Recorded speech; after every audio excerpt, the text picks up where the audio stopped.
Many of these decision-making debrief videos have touched on the weather because it probably is the biggest factor affecting our flying. And I've got another great case study to share with you today where I didn't show the weather quite as much respect as I should have done.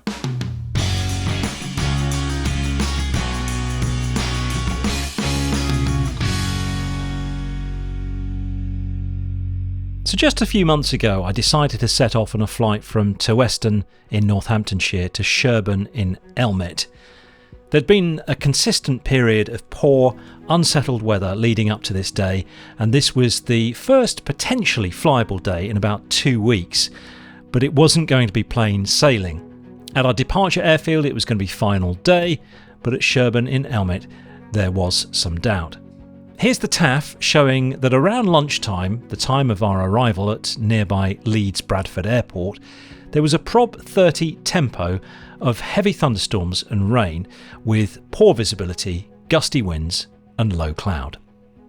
I set off for Sherburn with my friend Richard on board, confident that if the weather was poorer up north, we'd likely see it coming and have time to make a plan to avoid it. A Prob 30 tempo, in my mind, was a low likelihood. But as you'll see, we were almost caught out. So what does Prob 30 tempo actually mean? Well, according to the Met Office, Prob 30 tempo means there's a 30% chance. Tempo means temporary. I've heard some pilots say, and I'm probably guilty of saying it myself, Prob 30 tempo probably means it won't happen. After all, a 70% chance that the bad weather won't happen, pretty good odds actually, aren't they? But it is a gamble, and on this day in question, the gamble very nearly didn't come off in my favour. So we had a forecast of Prob 30 tempo of cumulonimbus clouds and heavy thunderstorms, and as we headed further north, we did start seeing the odd shower here and there. Nothing overly dramatic though, but the clouds were getting darker and thicker. Still plenty of room to navigate around them.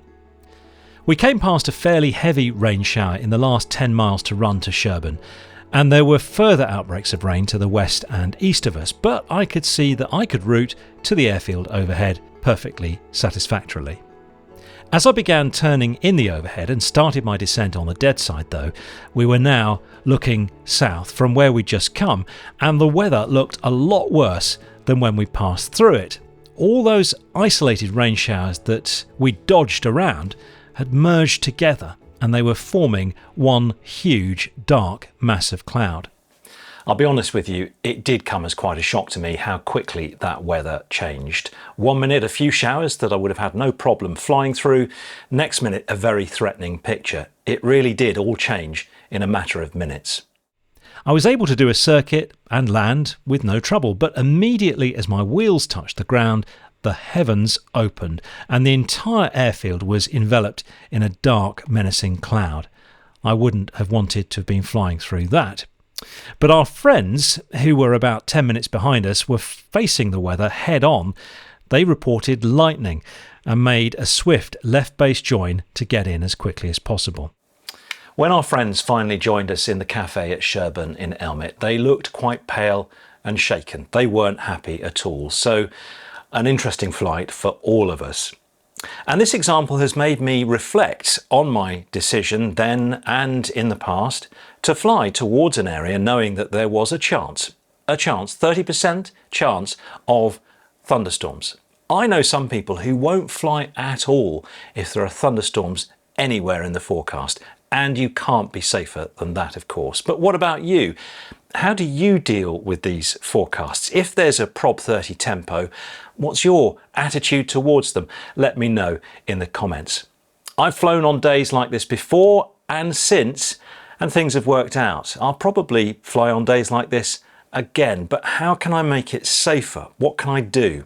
Well, I suppose one thought is to have a very good plan B. What should I do if that probability goes against me? Let's say I was a bit behind and arrived as that thunderstorm was over Sherburn. Well, I suppose what I'd do then is I'd circle in the area, keeping a good distance from it all and waiting for it to pass, or maybe I'd have a divert to the north, the east, the west and the south that I could go to.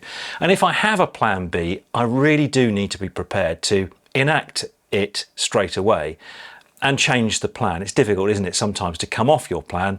Sometimes changing the plan is the best thing you can do, and get on and do it. I need to give the weather more respect.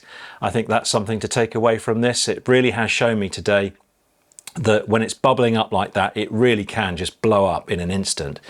And I need to expect, I suppose, and err on the side of caution that the worst could happen. And, you know, get on the ground somewhere and head away maybe is the best thing to do. Unfortunately, the weather is not an exact science, and we all do our best to read all the sources of information available and then make our best judgment. Don't be afraid to cancel a flight if there are thunderstorms forecast. I know many people do, and that is the very safest thing you can do. If you want to learn more about decision making and get some tips and advice from experienced instructors, then the next free safety workshop from Astral Aviation Consulting is at 7:30 in the evening British time on Wednesday the 15th of January 2025. To see what the workshop is covering and to register for free, visit astralaviationconsulting.com. Don't forget to subscribe to the channel and hit the bell notification, and I'll see you next month for the next decision-making debrief. Fly safely, my friends.